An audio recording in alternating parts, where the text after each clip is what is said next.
care, I love all of you equally, so I don't care what name you use. Just use whatever name you use the same name all the time, okay? That'll make it easier for everyone. Okay, so use your name, whatever name it is. If it's not the name that you're registered with, it's a name you've always wanted to be called, whatever, you know, you can pick whatever name, and that's the name you're gonna go with for the next 14 weeks. And then I also would like to ask you very briefly, you know, kind of what you're into, I mean, in terms of art, and then or in philosophy and that kind of thing, and then you're going to have to tell us back, because I want you to try and remember people's names. Okay, so we'll play a little game, and then we'll get over it, and then that'll be it for being friendly. Okay, let me go back to this. So the first thing was about the political, how the political comes into this. Remember that nothing is being seen as a model that's then applied. So when I tell you that there's a dialectical method, the method isn't a model. And I know that's complicated, and it'll get more complicated as we go on. So basically, what is being suggested here is that this course tries to teach you how to figure out thinking, dreaming, playing, having sex, bleeding, rawness, this kind of stuff. Or what I say in the thing is how to find the beat, just how you can find the beat. That's what we're going to try and do here. Believe it or not, we're going to turn to someone like Hegel, which is kind of shocking. Even Hegel would be upset, but that's just too bad. Anyway, so we're going to go through analytic methods, that's dialectics. We're basically going to look at three main texts, and the rest is kind of goes in and out of those texts. The first major one is going to be Hegel's Phenomenology of Spirit. Don't write this down, it's going to be all in here. Just listen. The next one is Kierkegaard's Fear and Trembling. Has anybody not heard of, no, that's an embarrassing question. Do people know who Kierkegaard is? Kierkegaard? Yeah. Good. Okay, well, Kierkegaard wrote a book called Fear and Trembling. And basically, it's about how God speaks to Abraham and tells him to kill his son. And Abraham says, yeah, okay, right, and starts to do this. And so he raises all these questions about, you know, the ethicality of, you know, if you hear voices in your head, you know, what's going on here? It's like, you know, someone, you know, God told me to do it, or the devil made me do it, or whatever, you know, what is it about this? And the reason we're looking at Kierkegaard, I'll go back to Hegel in a minute, the reason we're looking at Kierkegaard is because one of the arguments that's in this general course is that in order for you to be an artist, you must learn how to submit. It's very straightforward. You have to understand to what your submission is being offered. Now, you need to learn what that's about. Because at 4 o'clock in the morning, when you're really thinking about your stuff and you've ceased being an old man, or a young man, whatever you cease being, you need to know that the decisions that you're making, for whatever reason, are going to work. They may not make sense, but they might work. And in order for you to know that, you need to be trained, you need to learn the art of submission. We'll just leave it there for the time being, and that's what Kierkegaard is talking about. Little did Kierkegaard know that he was actually an SM queen. But there's always new ways to learn about things. So fear and trembling, and he basically says, when that tremble happens, that's when you know. When that thing happens, that it's not able to be put into rational words, but there is a logic to it. When that tremble happens, which has a little bit of fear in it, that's when you know it's right. And he gets into all these different questions about the ethics of it, you know, about, you know, he's talking about murdering his son, he talks about keeping a secret from Sarah, you know, he's going to drag this child off, the child is like believing in him, like, okay, Daddy, well, we are going in the desert, that seems kind of interesting, you know, like, why are we going here? Shut up. You know, it's like, you know, a man on a mission. You know, so he gets into this. What have you had to give up to be here? It's the same thing. I mean, some of you might say, well, I could have been anything. If you were in the States, that's how people think. I could have been president of the United States. Whatever, people think this way. But when you really think about it, you had to give something up. Those of you that have children, you're not with them right now. You're here. Those of you that have lovers and partners and whatever, you're here. Something has told you to go after that tremble. And that's one of the reasons I love working in the School of Art as opposed to in a normal physics lab or something. Because there really isn't a real reason for it. Fantastic. It's just because you tremble. It's like that. That's what you learn from Kierkegaard. We'll go back to Hegel. He's also not uninteresting. The last one we get into is Benjamin, Walter Benjamin. That's a lie, actually. There's actually four people. Adorno is the other major one. Theodor Adorno. Adorno wrote a book called Negative Dialectics. So it's kind of like so you spend the first 10 weeks learning out what a dialectic is, and then you have to figure out what a negative version of that is. Now, Adorno was part of a group of intellectuals who was part of a thing called the Frankfurt School, which we'll get into when we get into. Frankfurt School was in, guess what city? Frankfurt, whatever. And they were mainly Jewish intellectuals, and he and Horkheimer fled because of the Nazis and whatnot, and Benjamin was one of his students. And Benjamin was finishing his PhD with Adorno, which must have been really a pain, because Adorno really is quite difficult, as a personality. And when he finished his PhD in Germany, still to this day, you have to do a thing called a habilitation. And so you get your PhD, and then you have to do this next step. And the next step is kind of like you hone down your PhD, you kind of make it into a bit of a book, and then you put it forward. And so Benjamin's habilitation was the Arcades Project, which is what we're going to be looking at the end. And Adorno hated it.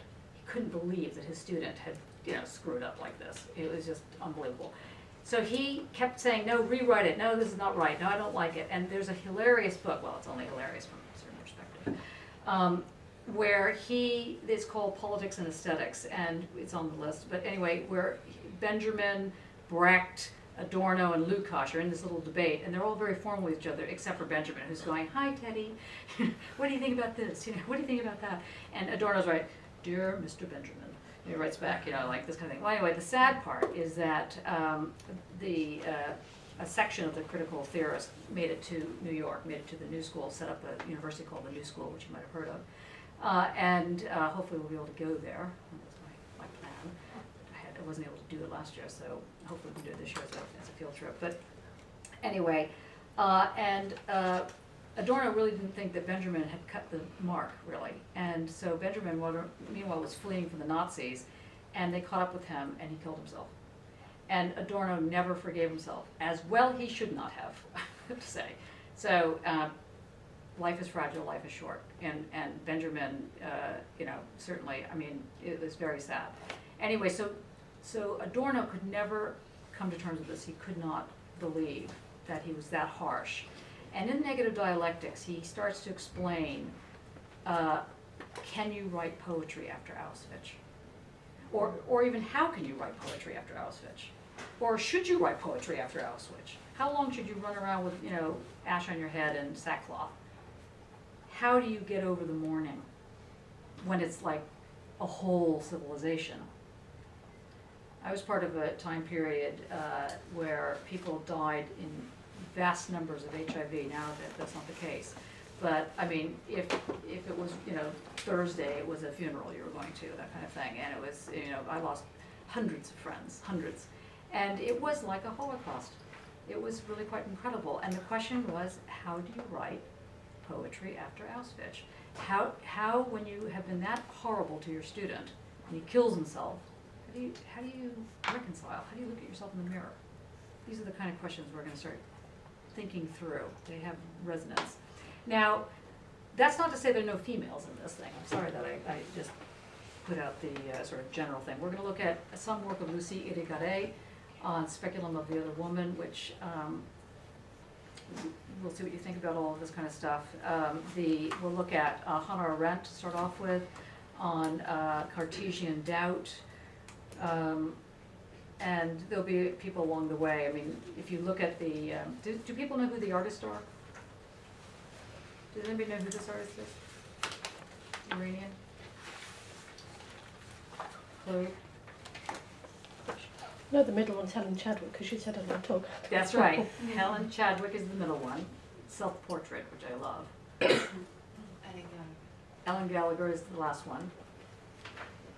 This is the Iranian woman who filmed Yes. filmed herself. Right, I can't remember her name now. Is it Rashid I've Rana? seen it. What? Is it Rashid Rana? Yes. Thank you. Okay. What was her name? Rashid Rana. Okay, now, page 2, and then we're going to be on to this. The dirty, horrible aspect of this class. There are 2 pieces of work. One is non-assessed, which means that you still do it, but you do it because it's going to help you. It's going to be due on the 14th of November, 4 p.m. on a Thursday. Try and get it in on the Thursday. You're more than welcome to get it in sooner, but not later. I picked the 14th because I figure you need about 6 weeks to have things gel in your head somehow. This is a book review. What that means is not, I like the book, go buy it. It means, what was that book saying? Show how that book came up, or by book I mean it could be a film, it could be a lot of things. You'll see, we'll look at the thing so you can get a sense of it. So, and that's not assessed, and it's 1,200 words. Try not to go over 1,200 words. Please use the Chicago referencing style.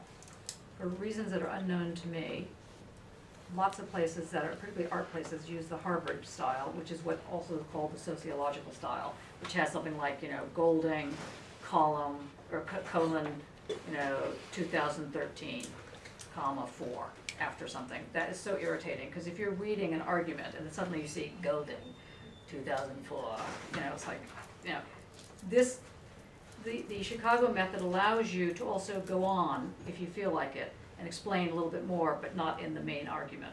So it allows you to do these kind of what's called referential footnotes. I'll go through all this again when it's closer to the time. And also you'll find out, whether or not you took a punt on what you did, or if it worked or didn't work. The analytic essay is more complicated. I will hand out a set of questions. It's worth 100% of your mark. It's due on the 7th of January. And if you're taking this as an option, it's like 3,000 words. If you're taking this as a core, it's up to 5,000 words. Yes, that says 45,000. No, it's supposed to be 4,500 to 5,000. Please don't have a nervous breakdown on that one. Okay, any questions on that so far? Any of these, you can also hand in a parallel piece of artwork, if it's saying the same thing. You're more than welcome to do that.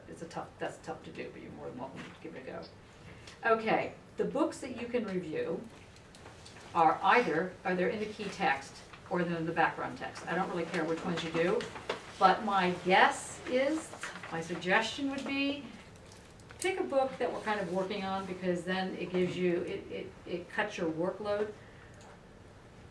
Maybe that's just wrong. You'll find that working through Kierkegaard is kind of interesting. I also think that anybody that's into logic, Uncertainty is quite good by Wittgenstein. I would suggest also maybe speculative realism for some of you, which will come under discussion in this. Task of the Translator, very complicated, very interesting to read. Hannah Pitkin, Attack of the Blob, it's very funny. I'll explain that later today. Karl Popper, any of these. Art Spiegelman, A Survivor's Tale. This is a so-called comic book, which is, get it over there somewhere, on the bookshelf somewhere. Yeah, anyway. Background text, there's also Minima Moralia, tough one to review, but give it a go.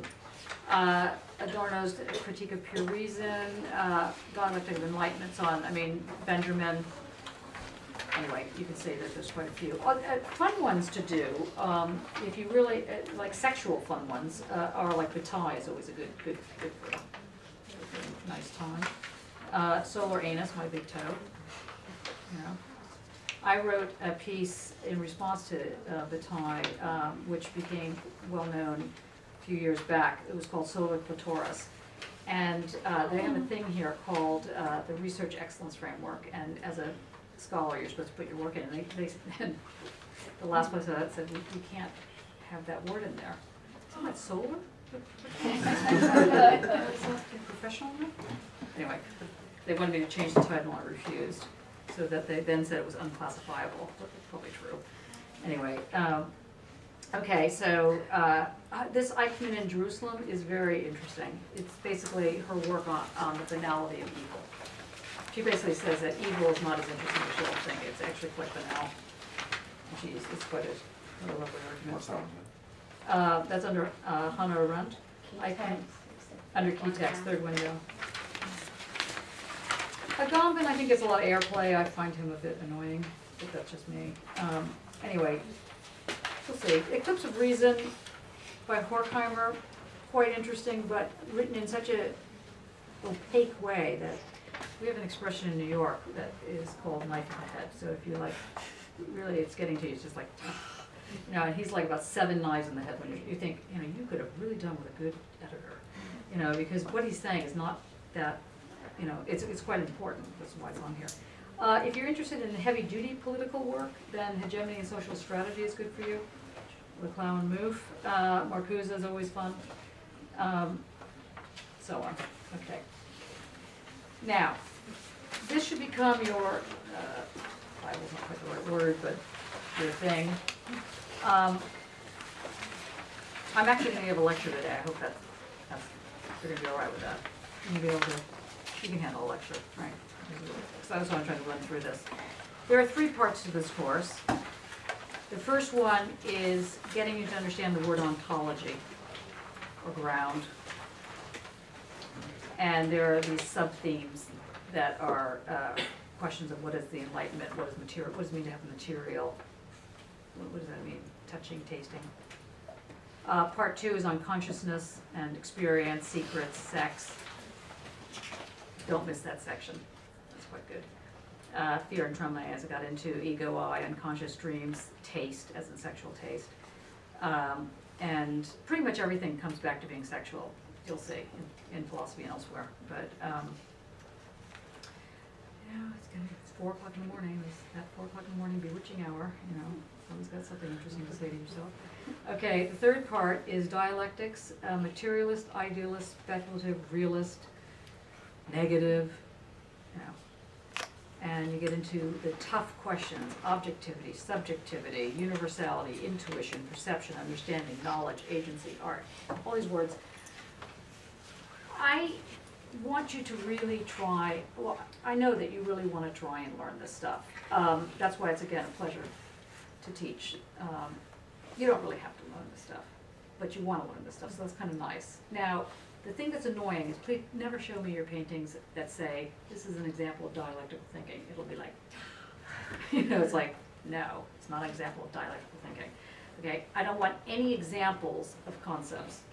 I don't want any concept to be the reason you go off and do something. So both of those ways of thinking have to go on a ship somewhere, on some hell. They can talk to each other. That's not what's going to happen here. So the words objectivity, subjectivity, contradiction, all the rest of this kind of thing, I would like you to eventually wear it like clothes, so you get what's being said, whether or not you're comfortable in that kind of thing. So, and it's pretty much set out as such. So notice today, 24th, there's a lecture, What is Doubt? We're going to look at this in a second.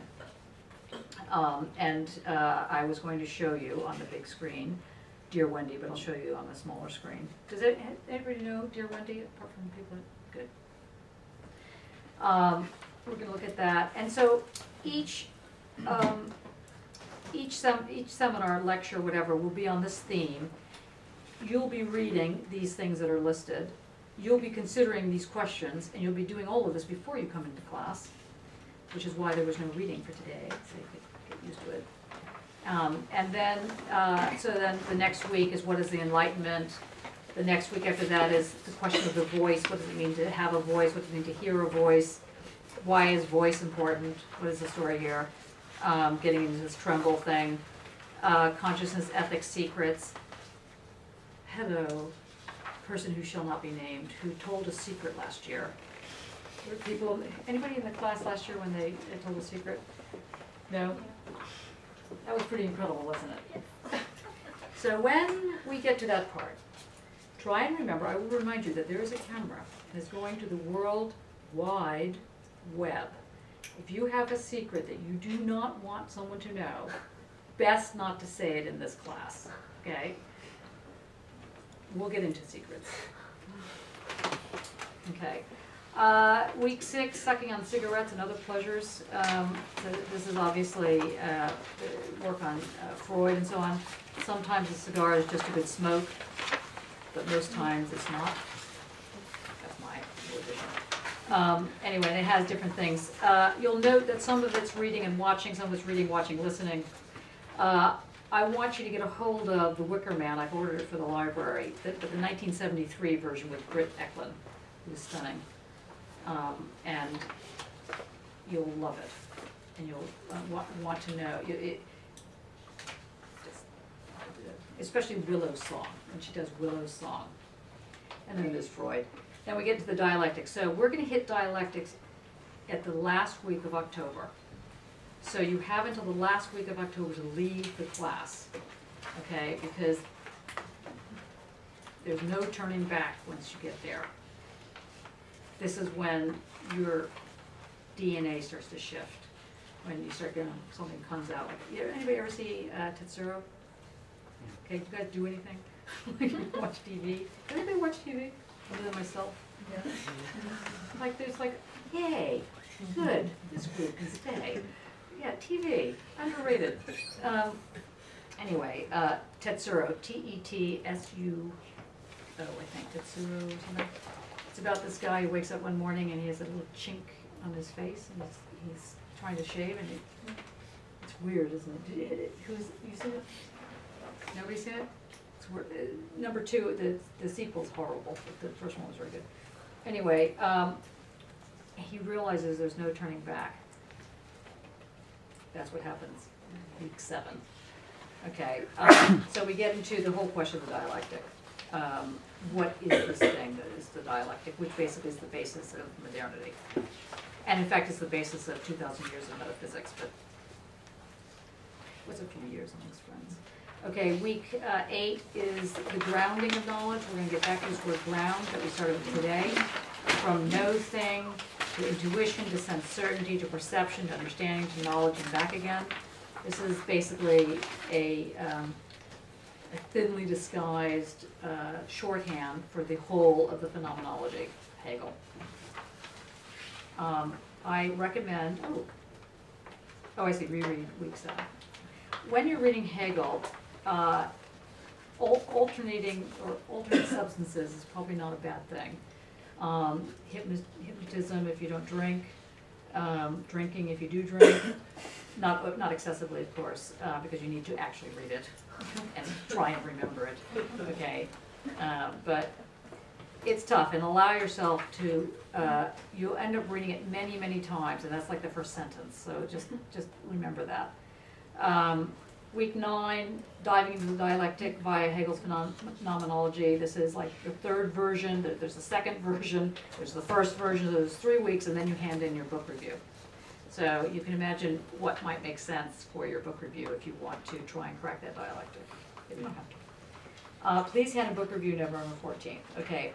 Then we still are going on to the diving into dialectic. Okay, that should be number 4, not number 3. That's where we get into Marx. And so you can understand what is at stake between Marxism and the dialectic and Hegel and the dialectic and later on object-oriented philosophy, which is called OOPS. It's like it comes up with these titles. Sorry, where's Paul? I know you like OOPS.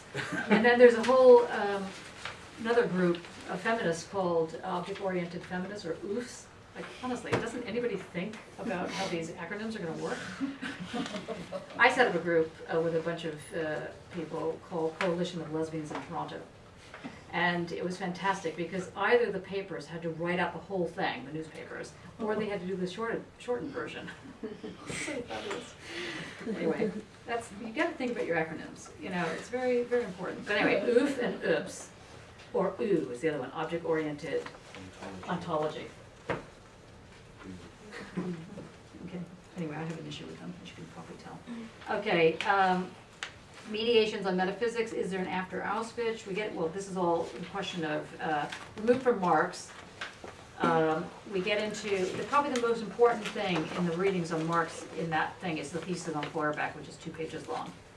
There's 11 theses. The one that's kind of interesting politically is the 18th Brumaire. It doesn't get enough airtime. He analyzes how power vacuums operate. Anyway, we'll get into that. Then we go into negative dialectics, fascism, excess, and this thing called the indissoluble something.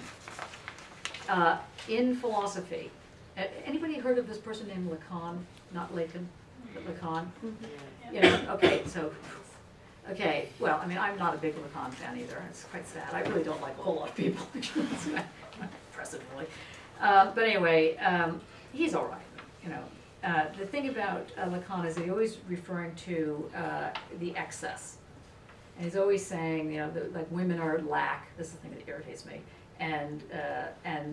Or he says the feminine is a lack and the masculine is phallus, or phallic. And it's like, well, I'm sorry, I know a lot of girls that are pretty phallic.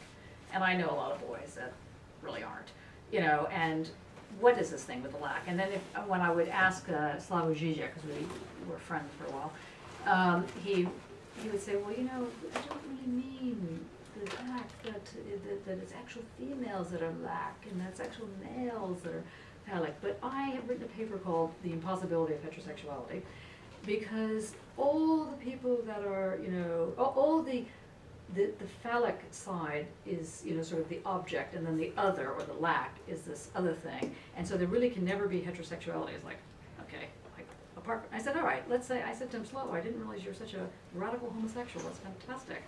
What do you mean? He's very homophobic. He's like, what do you mean? He said, well, okay, so you have all the men in one side, and all the women in the other side, what do you think's going on? What do you think, of knitting? It's ridiculous, anyway. I'm not even going to get into it because it irritated me so much. But the point is that there is something about having an excess that is important to think about logic, because the question is, how does something change? How does something actually change if there isn't something that is somehow not fitting in? How do you act? So for the longest time, people thought it was God. Now, this is not to insult anybody who's religious or anybody who's not religious. It's just to say that up until Hegel, the argument was that God made me do it, basically, and God did something, and the reaction was that there was a response, and that's how change happened. And if there wasn't a response, or if there wasn't any change, it was because God didn't want it. And if there was a change, it was because God did want it. So it was quite a circular argument, as you can see. So one of the things that Hegel came up with was he made an argument of how change happens without getting outside, without going to God, just staying within the argument. And yet there had to be something that resembled what they called an excess, that was still within the picture. So this gets very complicated. Notice that is week 11, so that you're not understanding, that's fine. But what happens is that in fascism, the argument is put to people, and there are people that don't fit in, because there's an argument that people don't want change.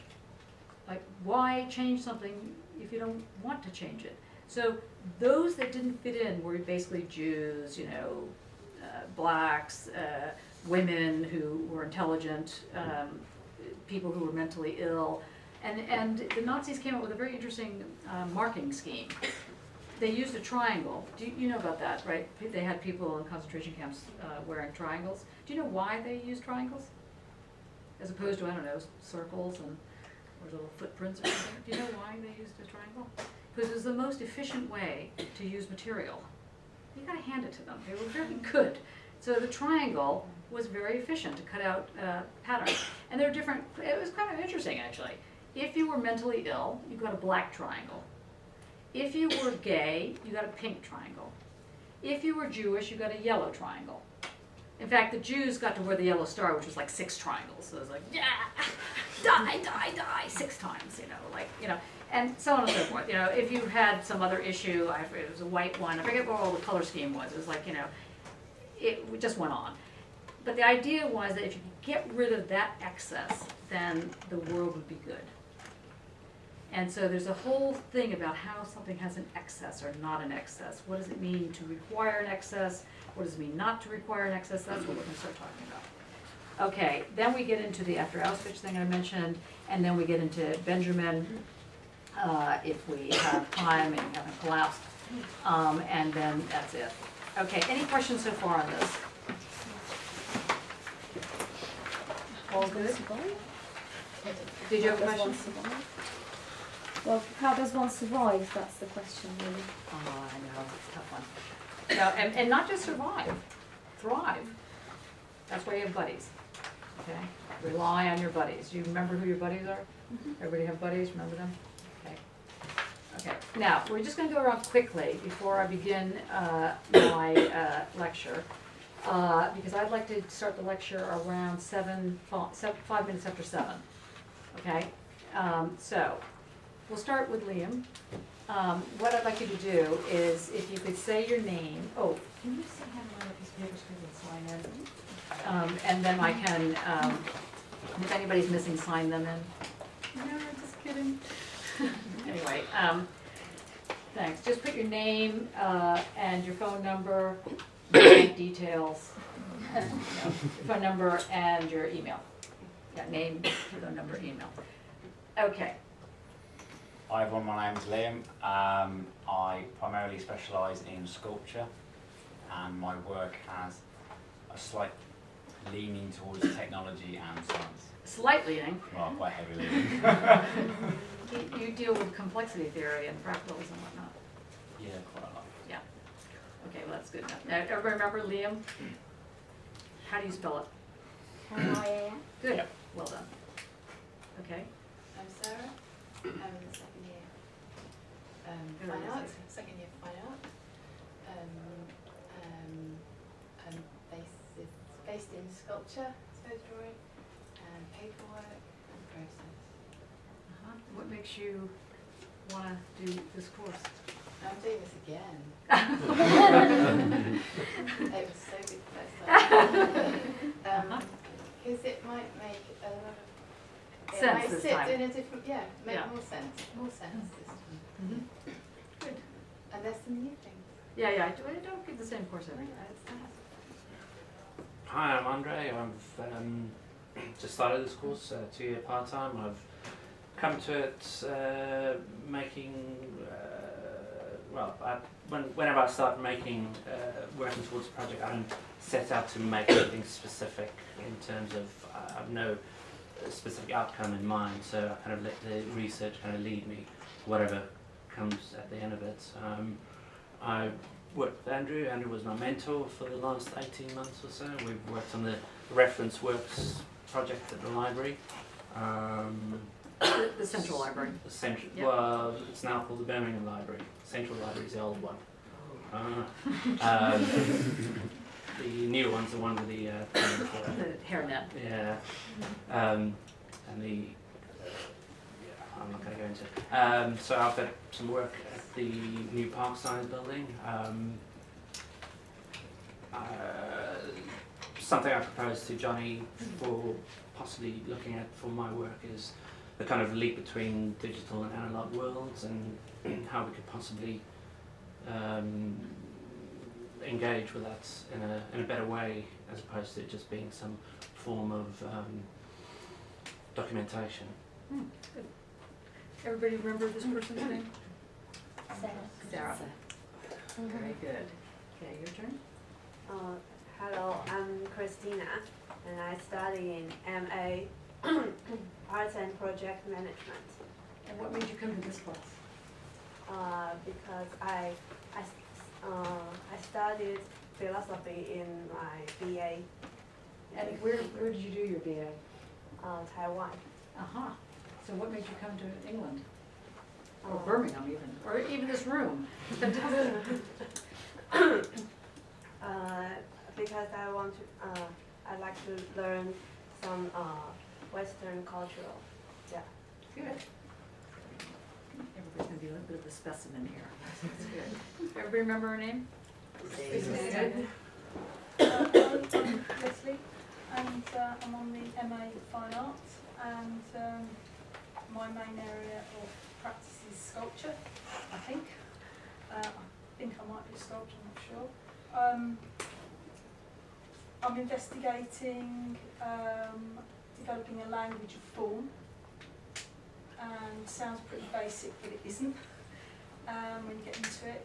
And I suppose I'm wondering at the moment if art can enable myself and then maybe other people to get beyond a kind of stumbling block of being alive, of just survival. Is there really more than that? Is my sort of thing today. It'll be something different tomorrow. Yes is the answer. So Yeah. Louise, there was, I thought I couldn't really say that, but Good. yeah, and that's kind of why. okay. Hi everyone, my name is Chi. This is my Chinese name, and Lu Chi? no, just Chi. Just Chi. Yes, and my former major is animation. I have studied for 5 years.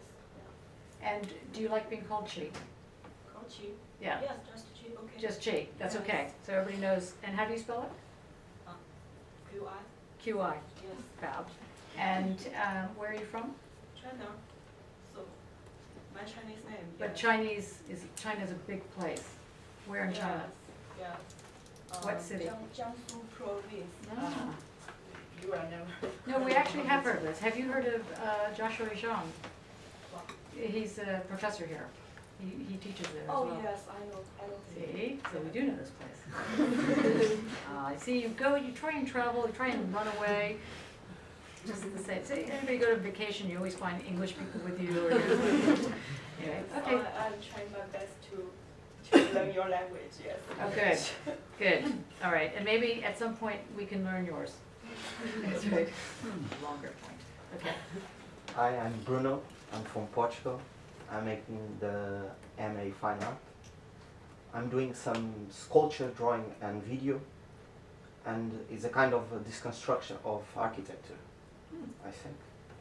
Okay. I use like fragments of the project, of the architecture, and the construction. Kind of like your stuff, John. Yeah. Okay.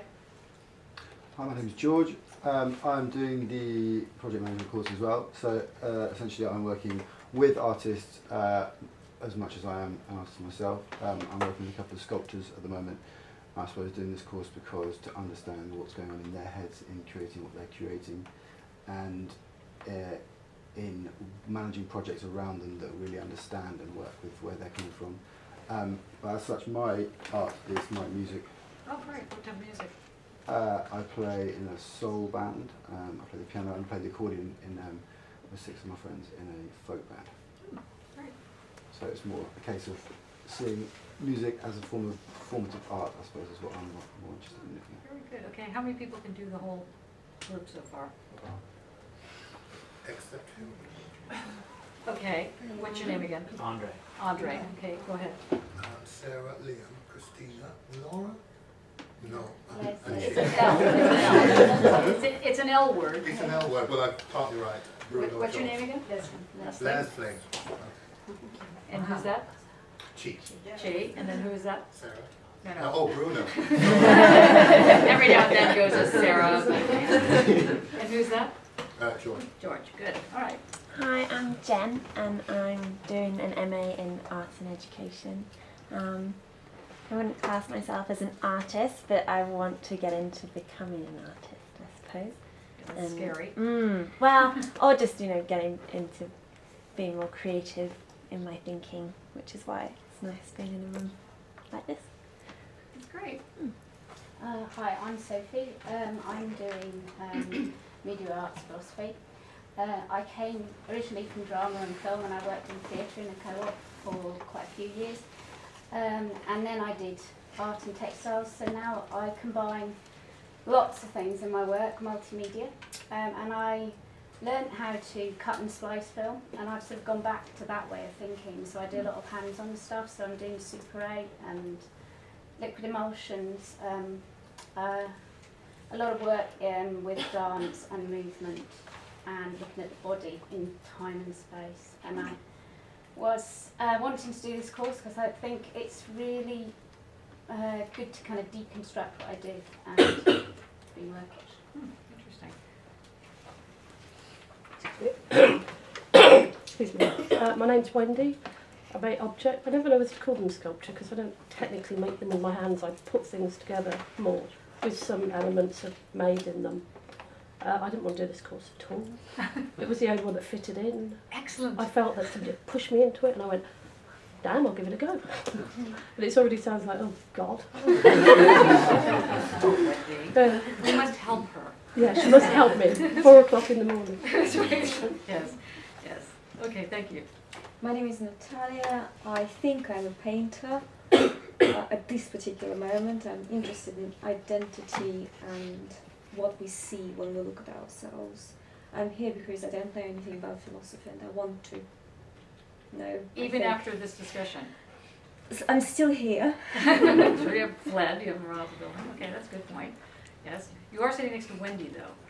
Wendy might, yes, send off those vibes. That's all right. I'm just kidding.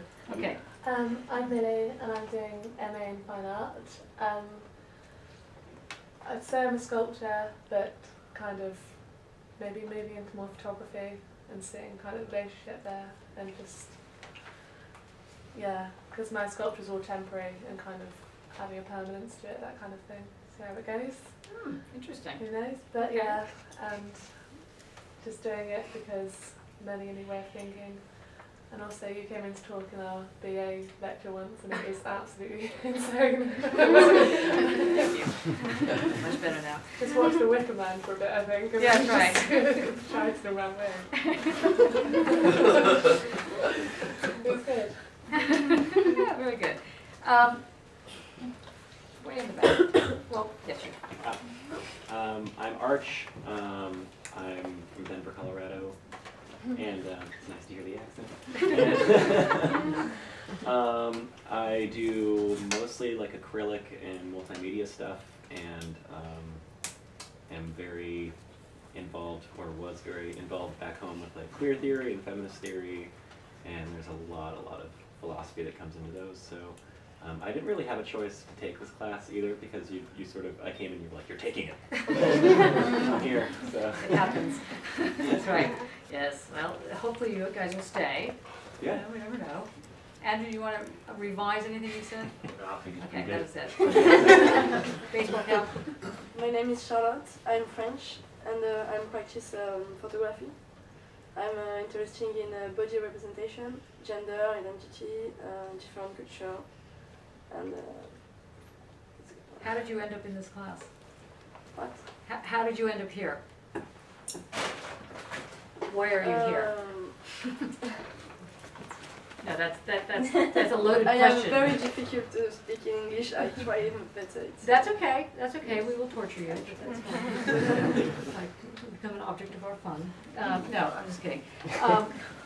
No, the thing is that what brings you to study philosophy? Why philosophy? Because I'm very interested in writing and it's okay. Breathe. Sorry. That's right. No apologies. Everybody remember this group of names? I don't remember. Wendy, Natalia, Arch. No. Sorry. No. That was very. Okay, go ahead. Okay. Jen, Wendy, Natalia, Arch. Well, he just said all the names now. Oh, no, I've got her. No, sorry. Charlotte. Who's this? Millie. Well done. Okay. Thank you. Okay. Other person? I'm Aurélie. I'm French too. My practice is that I make installation.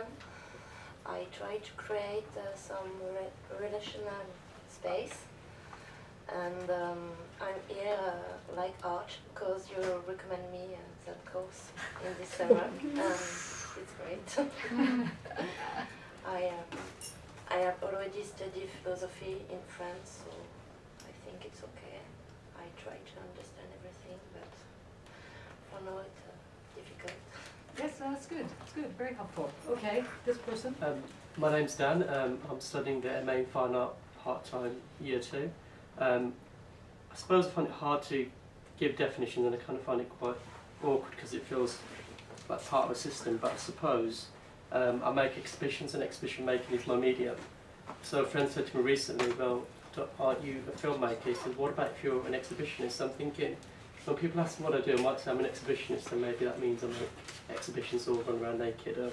I'm not sure. I'm doing this because I'm interested when I first saw Johnny kick a show in lecture theatre. I thought that was she sounds quite exciting. But then by week 2 I had left because I had work commitments, but I think I was a bit scared as well. So I've come back with renewed confidence to kind of know a bit more about philosophy, because my knowledge of philosophy is kind of like really little. I have no idea what philosophy is, but I have these apparent philosophical debates with friends, and they're like, can you stop talking? So that's me. Good, good. My name's Claire. I'm doing art and design part-time. I'm in my 2nd year now.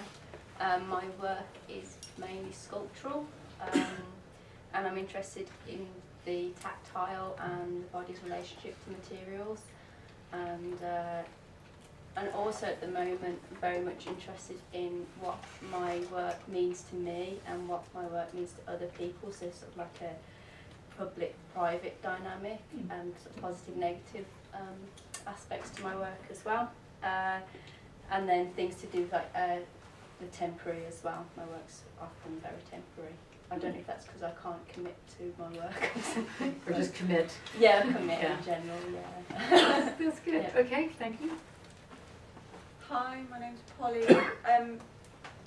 I'm interested in notions of the body as an organic computer. Somehow I'm working a lot in somatic practices, so rather than a body-mind split, material that comes from or is sourced of the body. And I'm a dancer, I guess, but I don't tend to seem to do very much dancing these days. I make films and installations, and the performance work I do, I don't do a lot of dancing. And what brought you here?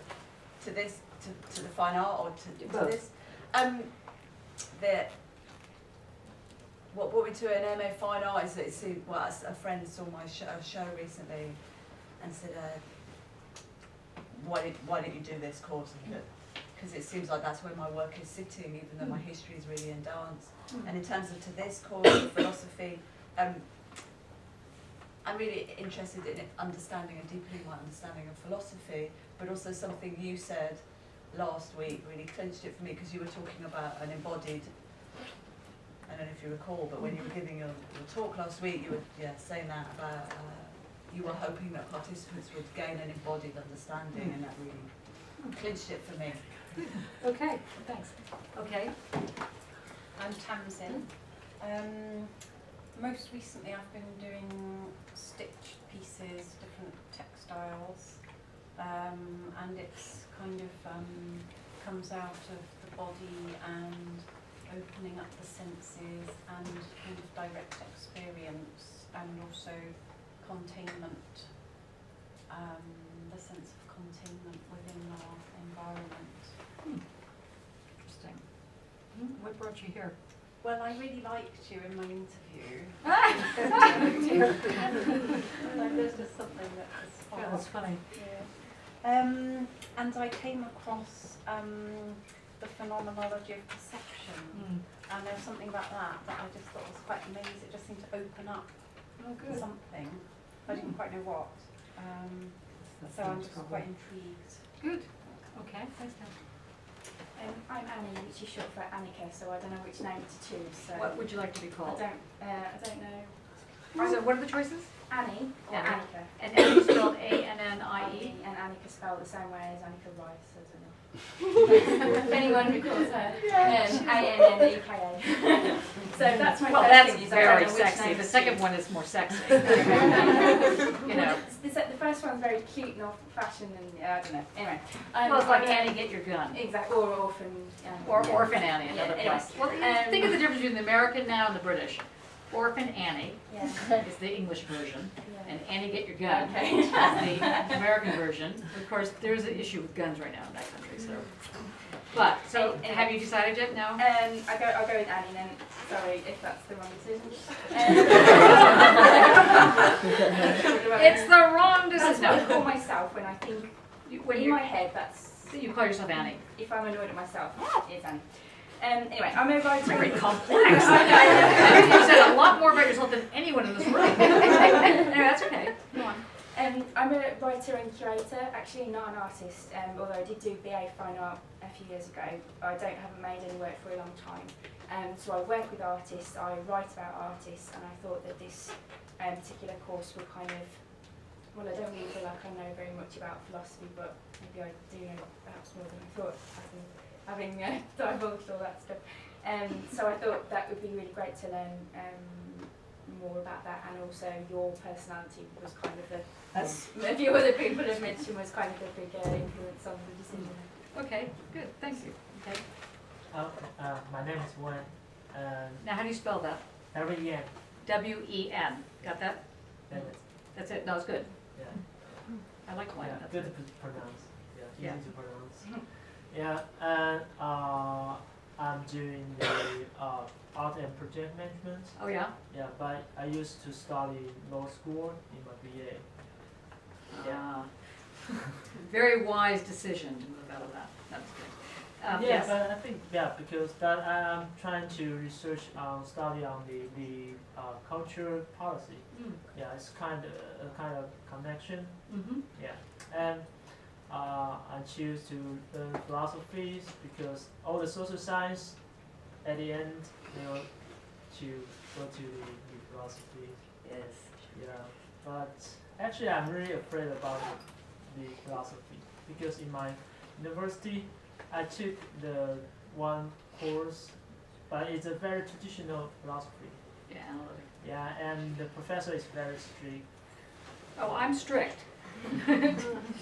I am strict. Yes, go on. Yeah, yeah, Yes. but Yeah. Who are your buddies? Who are you buddied up with? Okay, Annie and Mark. So you have to help him. Okay. Okay. Okay. You have to help me as well. Okay. Am I holding me up? No performance anxiety here. It'll be fine. Okay. Hello, Fionn. Irish spelling, F-I-O-N-N.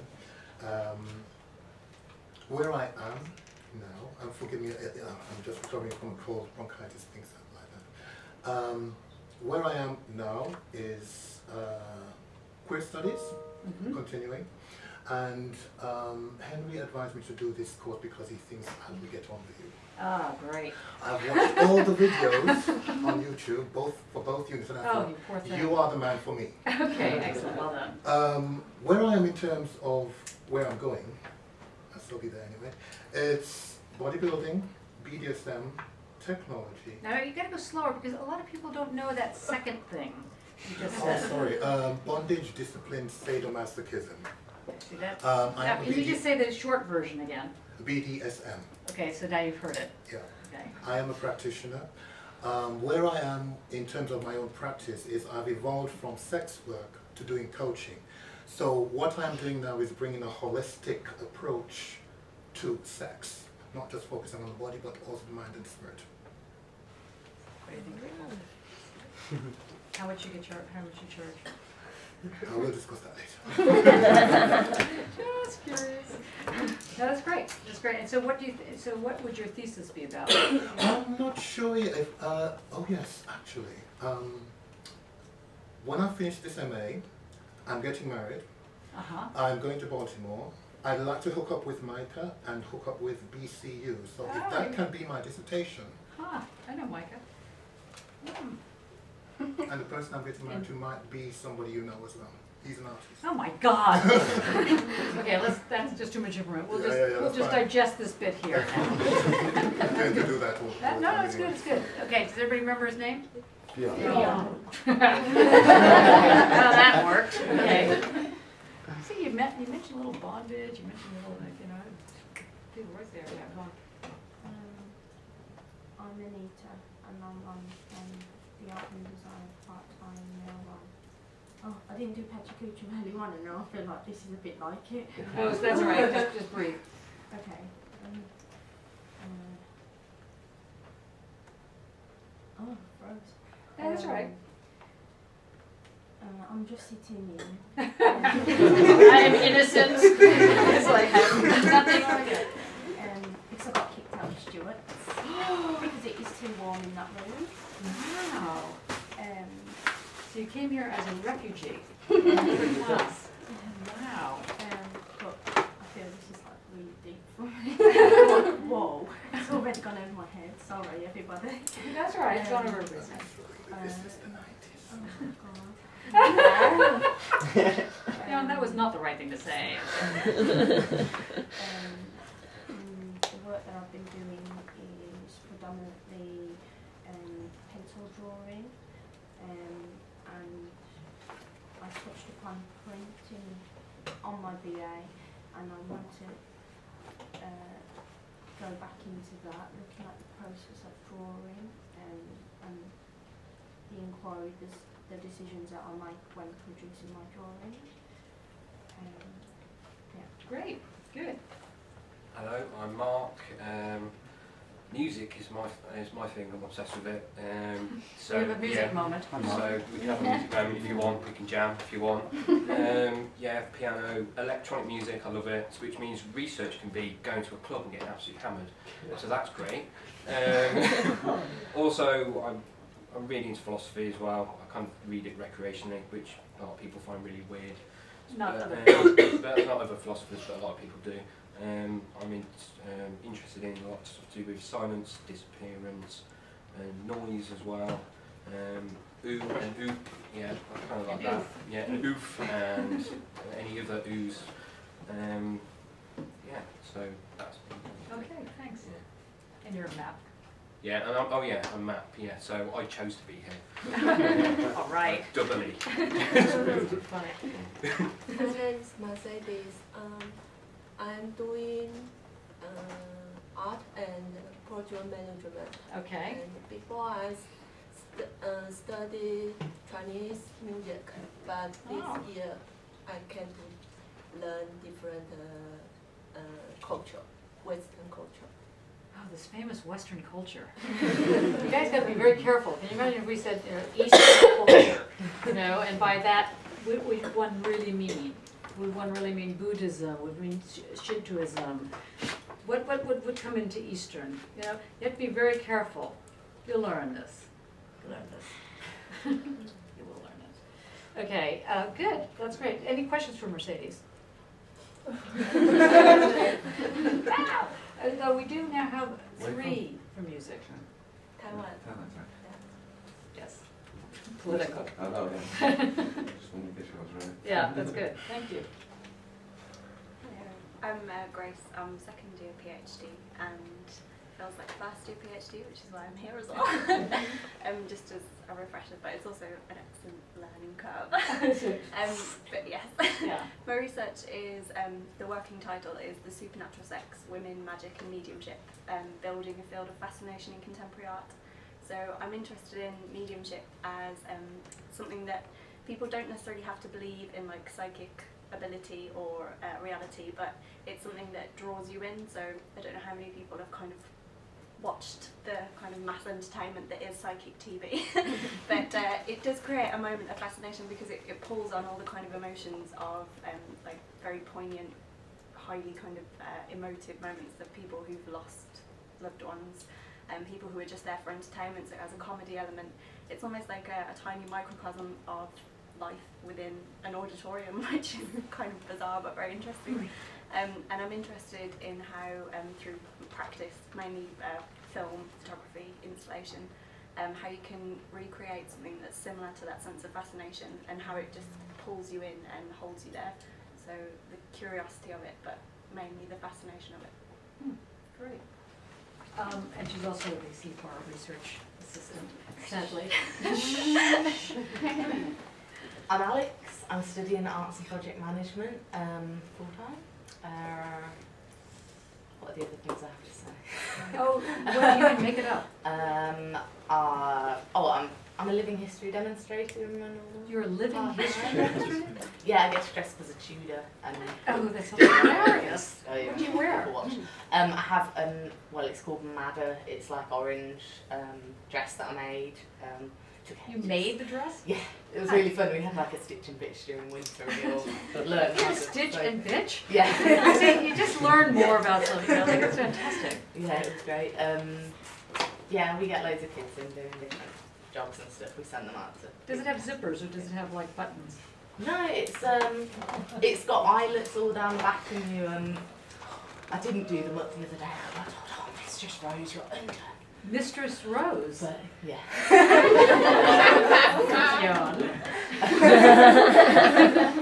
Hey. Would you like to go by Mistress Rose? No, that's just by Alex. Yeah. That's good. That's good. Thanks. John, I'm part-time to art practice and education, and why? That's philosophy. Just why? Just why? Not just go. And my son Daniel's living home on Sunday to go to uni, our last child. And how many kids do you have? 3. Wow. Rachel's married, and Joel's in Lübeck in Germany, looking for a biotech company. So this is your chance to become evergreen. That's just very sad. No, I think it's fantastic. I don't do age. I've given up with age. It's annoying. So I think that it's great. You can choose to be 16 to 25. That's one set of passes. Do you be 16 to 25? I got one. Oh, well done. You have your evergreen pass. Excellent. Yeah. Yes, it's good. And I'm interested in sensation really, and how media, and viscosity of media would create sensation.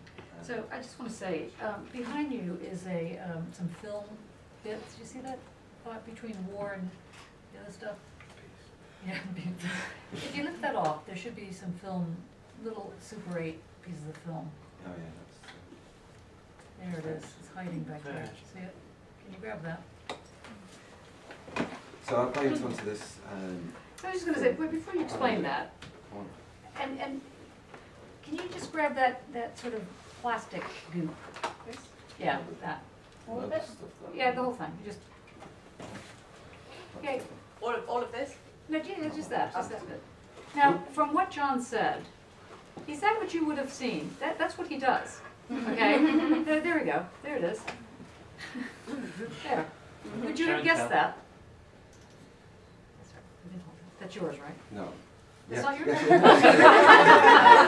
How would you say that? I'm just saying, so this is how he's explaining what he's doing.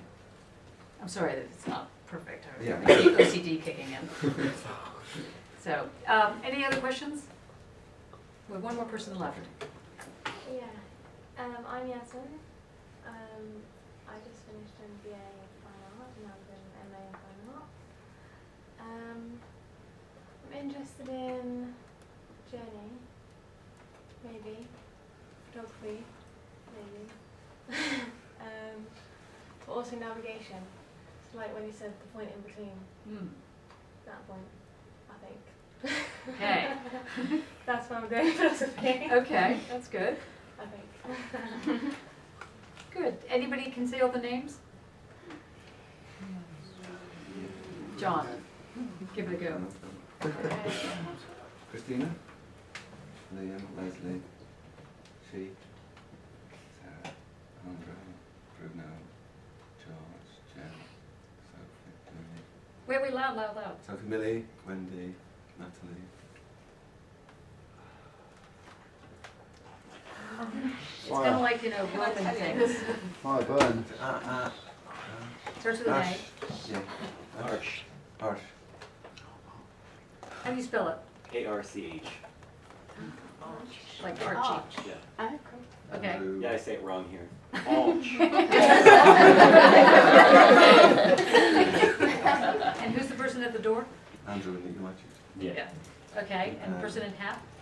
Charlotte. I didn't catch your name. Rohini. Rowan. Orally. Oh, Orally. Orally. Got that. Okay. Dan. No, joking. Who's with a C? Claire. Good. Holly. Tamsin. Good, good. Wayne. Theo. Anita. Mark.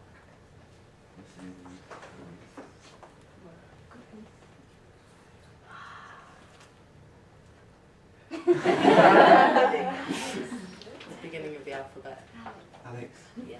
Wow. Wait, one more. Yasmin. Well done.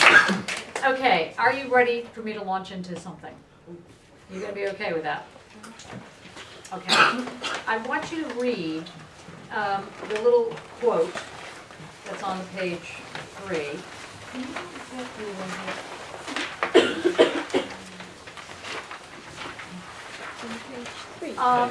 Sorry, page 4. Who has a nice reading voice?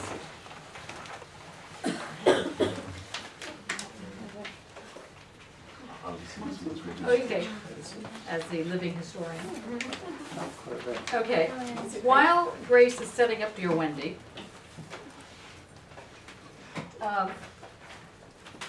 could you read this thing called, that Nietzsche said? Yes. Number 10. Yeah. Where's it from? This is one of the things we learn in this class is how to read. And no, seriously, it's very important. So it's from Nietzsche. From Nietzsche, Friedrich, human or to human. Okay, now, sorry, but you have to read it as though you're getting an academy. Except, From Nietzsche, Friedrich, human or to No, human. no, that's not how you would get an academy. No, you got to do it like you really mean it. Yeah, like you mean this. Nietzsche, Friedrich, human or to Now human. nobody would think. Okay, forget about the academy. Okay, just read it so you're really interested. So your kids can understand it. Alright. Okay. What's that? That one means a section. Okay. Section 629. Conviction is the Thank you. Conviction is the belief that in some point of knowledge one possesses absolute truth. Such a belief presumes then that absolute truth exists. Okay, slow down. What did you just say? Now you got to read it. Sorry about this, Alex. You got to read it so that you really are beginning to make love to these words. Okay. Try again. Conviction is the belief that in some point of knowledge one possesses absolute truth. It's amazing, isn't it? Don't you think that that's what conviction means? Go on. Such a belief presumes then that absolute truth exists. Likewise, that the perfect methods for arriving at them have been found. Finally, that every man who has convictions makes use of these perfect methods. The countless people who sacrificed themselves for their convictions thought they were doing it for absolute truth. All of them were wrong. If only all those people who thought so highly of their conviction, who sacrificed all sorts of things to it and spared neither their honour, body nor life in its service, had devoted only half of their strength to investigation by what right they clung to this, or that conviction, how they had arrived at it, then how peaceable the history of mankind would appear, how much more would be known. Not bad. Sophie, you want to give it a go? Okay. Same paragraph. Very good. Nietzsche, Friedrich, human or to human. Conviction is the belief that in some point of knowledge one possesses absolute truth. Such a belief presumes then that absolute truth exists. Likewise, that the perfect methods for arriving at them have been found. Finally, that every man who has convictions makes use of these perfect methods. The countless people who sacrificed themselves for their convictions thought they were doing it for absolute truth, all of them were wrong. If only all those people who thought so highly of their conviction, who sacrificed all sorts of things to it, and spared neither their honour, body nor life in its service, had devoted only half of their strength to investigation by what right they clung to this or that conviction, how they had arrived at it, then how peaceable the history of mankind would appear. How much more would be known. Good. We can't get that thing working, can we? I can try. Because it would be better to see it on that screen if that's I possible. didn't get any works. If not, what is it? Okay. What do people, what you hear in this? Some mistake that's been made, something that we can't change, but possibly learn from it. What does it mean to have a conviction? A fierce loyalty. A fierce loyalty, that's nice. Yeah. Fundamentalism. Where did that come from? Where, voice?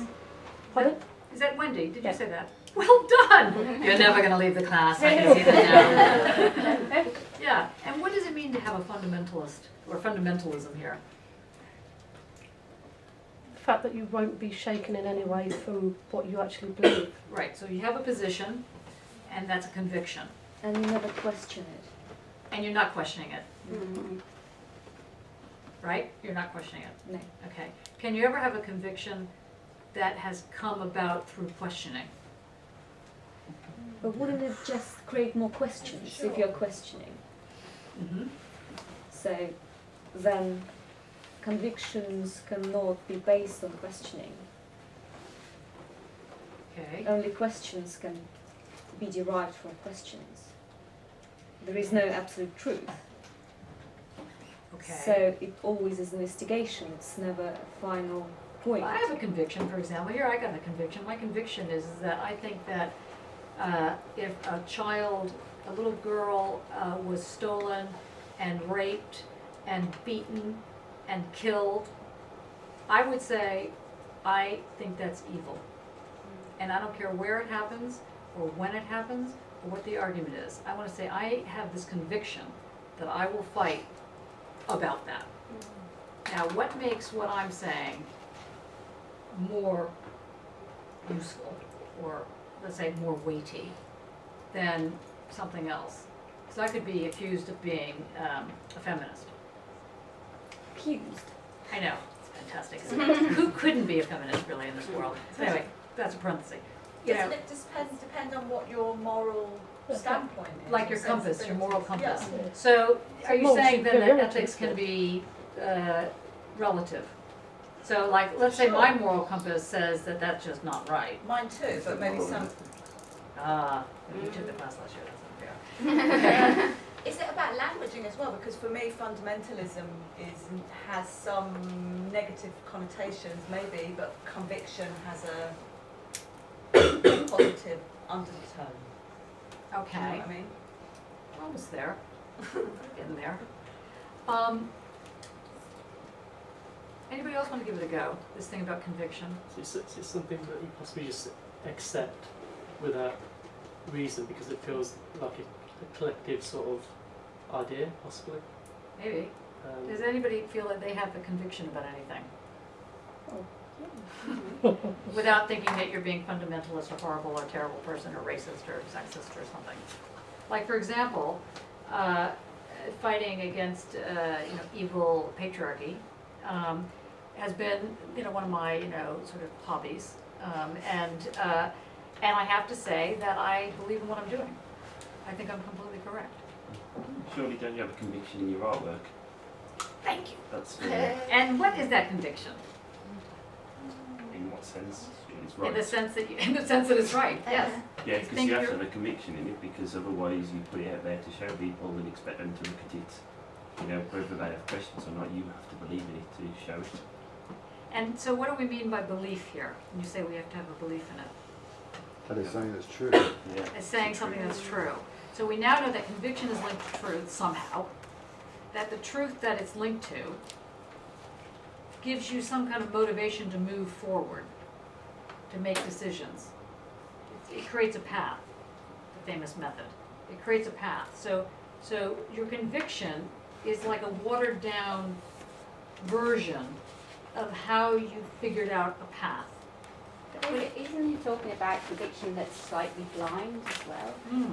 That you just misinformed. But isn't conviction always blind? Including art conviction. In fact, especially art conviction. One of the things that you learn in Freud, for example, which we'll get to, is the whole question of the different phases, the oral phase, the anal phase, various phases. And one of the phases is the anal phase, where a child learns toilet training, basically. But because a child is always on the view that it's based on, this is the Freudian argument, based on a question of pleasure, when the child gives you the only gift it can give you, which is their shit. Here, I give you a present. And, mommy and daddy go, not so into it, actually. Originally, especially for the first child, so it's great, they're shitting. And then after a while, it's like, okay, time to get you toilet trained. Now, at some point, if you haven't gotten over your oral phase, or your anal phase, sorry, many of you become autist. Here's my shit. Yeah, it's wonderful. I love it. No, it's true. This is exactly part of the Freud thing, and you gotta know when is it shit, and people are gonna go, and when is it not shit, and when does it matter, which is which. So these are the kind of things that we need to think about. And because it's in a chapter called it's in a book called Human All Too Human, there's another bit that's going on. So you think about, how does the title relate to, in any way, what is in that text? So the first thing I hope you get from this little tiny snippet of a lecture at the moment is that in learning how to read with conviction. Conviction is a certain kind of blindness. Read so you mean it. And that takes time. It takes going slowly over words. You cannot race through these words. They're just like, not that you can savor every one of them, because then you'll never get through the sentence, but basically it takes time. And so it's introducing this concept of slow, which is a tough one for us moderns. It's a slow thing. Try and do something slowly. Come at it sideways. As I was saying when I gave the little talk last week, try not to squint too much when you're doing philosophy. Try not to hurt your brain like that, because if you're squinting, it's not going to go in. So he's playing with something about this question of conviction. How are we doing with getting this up? You do it? I think so. Well done! Okay, Andrew, could you turn the lights off? Proper philosophy class. Okay. And then if you can, now what we're going to see is the trailer to a film called Dear Wendy. And no one's seen this film? It's very scary. So this is on conviction. What do you think Wendy is, or who do you think Wendy is? Can I get it on? No. Okay. Is there sound? No. Excellent. Okay. Start again. We'll do it from here. Just play it. We'll just have it play on this side. Ready to begin? Oh, it's last. You got sound? No.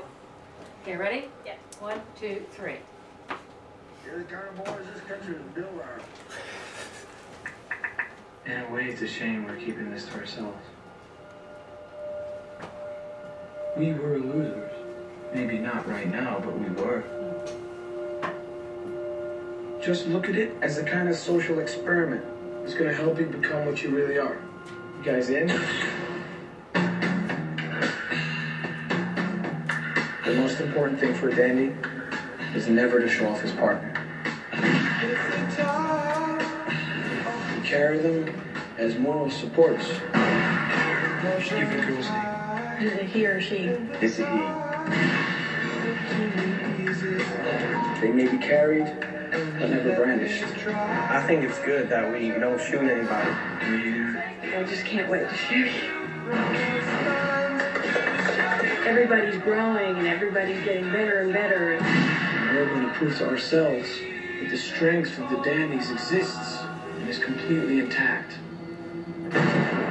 Sebastian! You never ever touch another dandy's gun. That's rule number 1. Sebastian's got himself into some nasty trouble. He's real cute. What do you mean cute? What do you have that I don't have? Maybe you're not very good at understanding women. We don't want you here. You come here and you ruin everything. You drop that pathetic gun.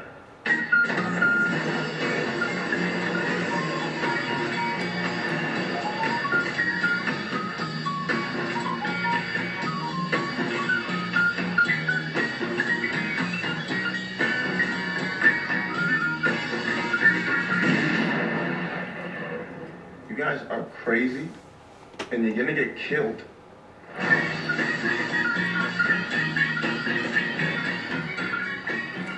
Okay. Now don't turn the lights on. In fact, Bruno, could you just turn that light switch on there? Where is it? I don't know. And then there's like a pedal type thing. You'll see. A pedal? Well, it's like a kind of slidey type. Yeah. You see it? The light's not working? Oh. Really? Oh, well done. Okay. Oh, then. Sorry. That one's not working. So, one on the left. Okay. Tough being a philosopher. Can you put that in some way that I know is going to go blind? Okay. Now we're going to have a proper lecture. You ready? Okay. Now, we read this thing on conviction, which you basically have not quite understood, but that's okay. And now we watched this film, Dear Wendy, or this trailer, which there's something going on about what possesses, not possesses like in the devil, but makes someone think about something. That's called grounding. G-R-O-U-N-D-I-N-G, ground. And in philosophy, you hear about this thing called the ground every 5 minutes. The ground is the base. The ground is the thing that gets you stable. You've heard the expression, I feel grounded. You know, you're kind of, in with anger, out with love. You're grounded. I'm beside myself. There used to be a poster that had a person's head cut off and they were holding it as you being beside yourself, So being grounded means having both feet solid. It means being solid. So being grounded in philosophy means having the whole picture, and that picture makes sense somehow. So eventually you're going to go back and read this, likely maybe later tonight, and you're going to get I want you to get a sense of how something gets you to think, yeah, okay, that makes sense. What is the thing that says to yourself, yeah, that works? That's the first moment of grounding. And there's a bigger word for that. It's called ontology. Now, ontology, O-N-T-O, ontology, O-N-T-O-L-O-G-Y, ontology. Ology means logic of. So whenever you hear ology, sociology, logic of the socio, ontology, logic of the ground, anthropology, logic of man, phenomenology, logic of the phenomena. So ology, get it? That's the thing. So it's not that complex. So this ground is actually this kind of secret thing that you tap into that makes you say, yeah, that's what makes it work. That's the click. That's it. I get it. That's your ground. That's your very first part of the ground. And for a lot of people, that's pretty much all they know about it. They haven't really thought about it much further than that. And often, if you don't know about this way the ground operates, you're not going to be able to challenge your work. Your work is going to stay in a spot. And you'll keep doing this. and you won't be able to get out of that spot. You won't be able to see what happens. So you need to get a sense of why this ground is there, how one understands it, how it focuses the mind, how it focuses what you're doing. Okay, got that? Make sense so far? See how easy this is? You thought it was gonna be hard, it's easy, easy peasy. Okay, next step, next word. It's another ology word. It's called teleology or teleology. Anybody Greek here? Good. Last year we had people who were Greek, very annoying. I kept correcting my pronunciation. Dalos! I see, I didn't understand. Okay, right? Do you remember this? Or this is really the case. Anyway, T-E-L-E, like television, but T-E-L-E-O, L-O-G-Y, teleology. Logic of the telos, the telos, T-E-L-O-S. And I'm just going to finish off with this because this is all you need to know for tonight, because it's enough. Logic of the telos. The telos is within all of your thinking. And if we could possibly break it, that would be fabulous. But it's really entrenched. Here's what a telos is. A telos has three aspects to it. It has the start, it has the process, and it has the goal. And the goal comes back around and gives energy or meaning to the start. So think about a circle, or think about something that thinks backward. And the usual argument, the usual example, is an acorn and an oak tree. So you have an oak tree, and you know that if you found that little thing called an acorn, that acorn would unfold if the temperature was right, if the soil was good, if the water, the light, whatever the thing was. That this thing would unfold, and it would unfold, and it would unfold, and it would become a tree. What type of tree? Okay, and the oak tree gives meaning to the acorn. So the oak tree is actually kind of the secret ground of what you're doing with this acorn. And this is inculcated in every way of thinking, Western, Eastern, every way, that there's a goal and it comes back around and it gives you your meaning. You are artists, let's say, some of you anyway, some of you plan to be artists, okay? So that's your goal, artist, which comes back around and gives you who you are, your identity. You go forward with it. Turning into an oak tree or whatever, you know, like that. So it works like that. You have this goal. My goal is to get my MA. So you're heading towards your MA. But you also know that that MA comes back and gives you reasons for why you go drinking, you go stealing something, because you're a student, you know, because that's where you're going. And to get there, you need all sorts of experiences and stuff like that. That's all part of the unfolding of the telos. So the goal becomes the ground, actually. The goal becomes the ground. So the acorn becomes the tree, but the tree is the reason that you water it. And that is a very powerful thing. It is in ways of thinking about living and dying. You know, a child is born I'm from a Jewish family, so, you know, you're already told that you are, you know, a doctor. You know, my son, the doctor, was born, you know, my daughter, the physicist. I mean, you know, that you already know what you're going to be before you even get there, and then it sort of works back. But a lot of families do this, right? They work, you see your kid and you think, okay, you know, that's what I think they have this talent, you know, then suddenly that comes back around. It is all part, religions, every single religion has this view. Now, what makes it modern is that the notion of change comes into this in a way that isn't just about unfolding. So like, it's not like you're just unwrapping your DNA and coming forward, and then that's also bringing it backward. Now, this theory is quite a, or this method, this way of thinking, this teleology, which is in everything, is very powerful unless you don't want to turn into an oak tree. It's fantastic if you're born as an acorn and you unfold, but you want to be a Maserati car. Can you do that?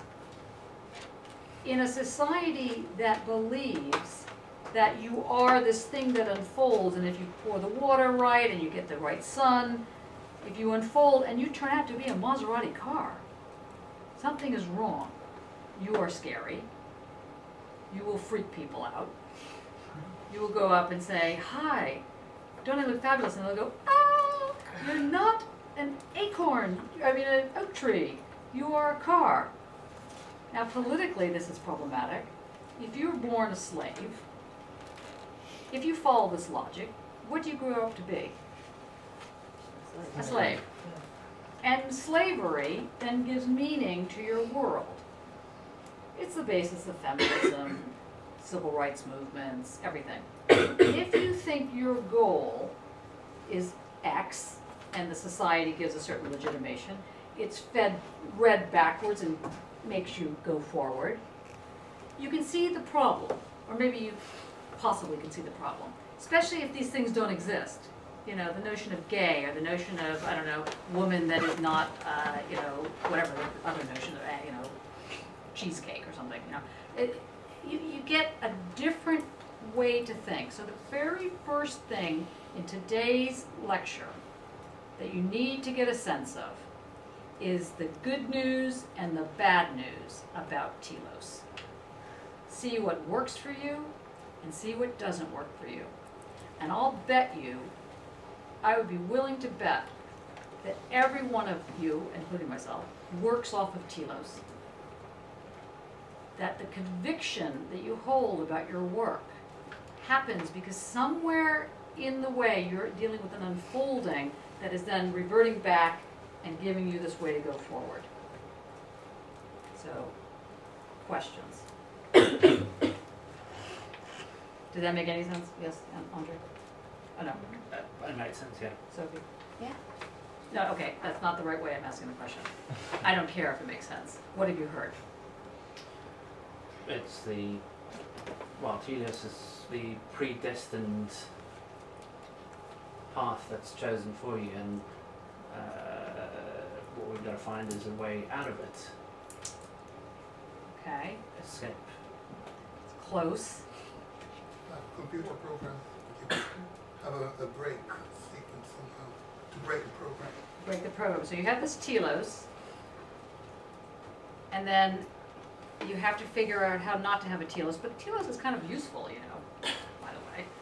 I mean, it is kind of not, it does have its positive sides, like knowing that the sun goes up, and the sun goes down, and the sun goes up, and the sun, can you imagine if the sun started going around the houses? And suddenly it was like completely weird. There's something stabilizing or grounding, something grounding about the way the telos works. If you can identify it, do you then get more of an option about whether to buy into it or to leap out of it? Okay, you're living in a ghetto. Let's say you say, my life is shit. And I know if I stay here, I'm going to turn out to be just as bad as the rest because there's no way out. And so you think, I've got to get out of here, I've got to get out of here. But you don't manage to get out of here. Instead what happens is you get pregnant, you end up working the streets, you end up dealing with people, somebody gets shot, let's say your lover, your child, something, and you just are exhausted. So even though you could figure out how to get out of it, not always easy. And even if it's hard, the reason people don't get out of it is not always one's own fault. So really what I'm trying to get you to think about is how it is that one thinks in multiples, one thinks in a multiplicity. So at the moment we're thinking about how something unfolds and then how it goes back like that. And at the same time, if you thought to yourself, this is shit, I've got to get out of here, you know, and, you know, suddenly the clash comes into your head and you're going, you're leaving, you're on your train, you know. That does happen. Everybody in this room it's happened to, actually. There isn't a person in this room that didn't get on that train, you know, for whatever reasons.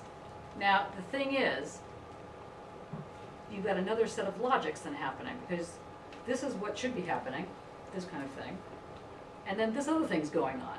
And I'm asking you to try and think, this thing going on, and this thing. So you're, okay? So in this way we have sort of some kind of really weird drum motion. You see? So you have, and they're both forms of conviction.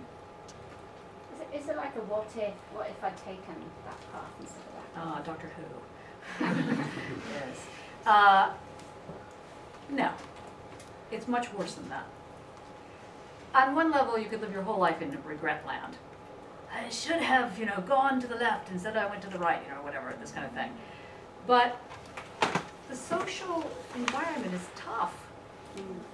Sometimes you can't break out as easy as all that. Not that it's easy for those that did break out. I'm just saying that sometimes, for whatever reasons, it's hard to find the exit. And what we find in next lecture is that that was the basis, that notion of exiting is the basis of the Enlightenment. So when people ask you, what is the Enlightenment? The answer is figuring out how to exit. But the first part of figuring out how to exit is learning that you can figure it out, or that you have the ability to at least give it a go. That position is a position that was identified by Kant, Immanuel Kant, which I'll get into next week because it's too much information, you're not going to hear it, in a newspaper article, because they had a big thing going on in the 1789 time period, and they said, you know, there's all this stuff going on, it's just like now. Now we're in a digital age. How would you name this age? Well, Lyotard, it wasn't about digital, but about, you know, just the fact that it was rhizomatic, and he called it postmodernism. That became a buzzword, as you all know, because you've heard it at least once. In the same kind of thing was happening when Kant was writing, and so then the newspaper said, well, what would you call this time? Well, what would you say it's named? And all these people wrote into the newspaper, and Kant was he was one of the many people who wrote in, and he said, I will call this time period the Enlightenment. Because the Enlightenment means that you're daring to know. It means superiority. Dare yourself. I dare you to learn this.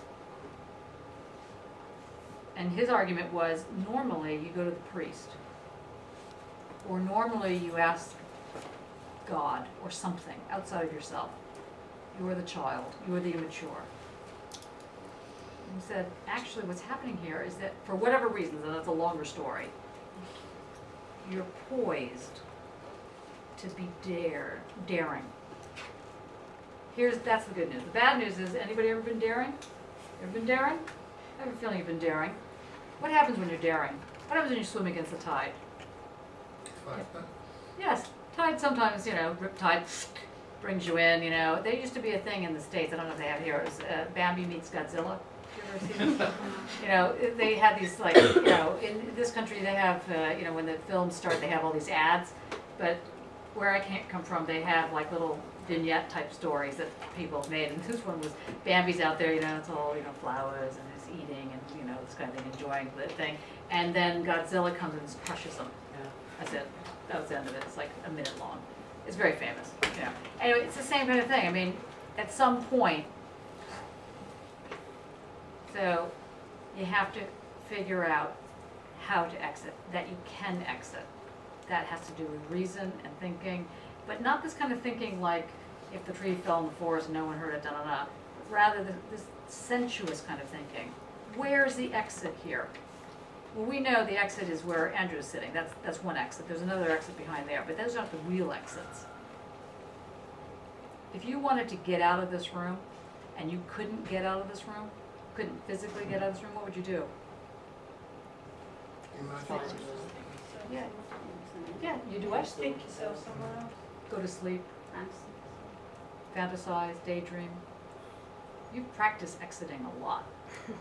You know, go out the window, practical. Yeah. Okay, had enough? There's a thing going on now called Fierce. We have about 15 minutes. I want to try and get there. So, welcome. Let's play ball. Okay. Thank you. See ya. Who needs a course outline? We need 1, 2, 3, 4, 5. Was it in knowledge as well? Yeah, yeah. About 4 weeks in. Oh, yeah. At week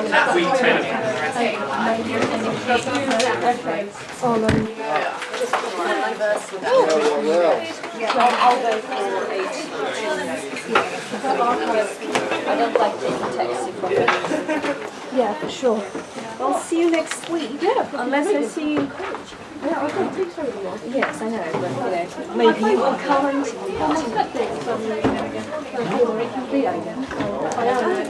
So with Joe? Yeah. I hope everybody signed Oh, their yes, I know. life away on that piece of paper. Yeah. Please don't forget, we need to get you online.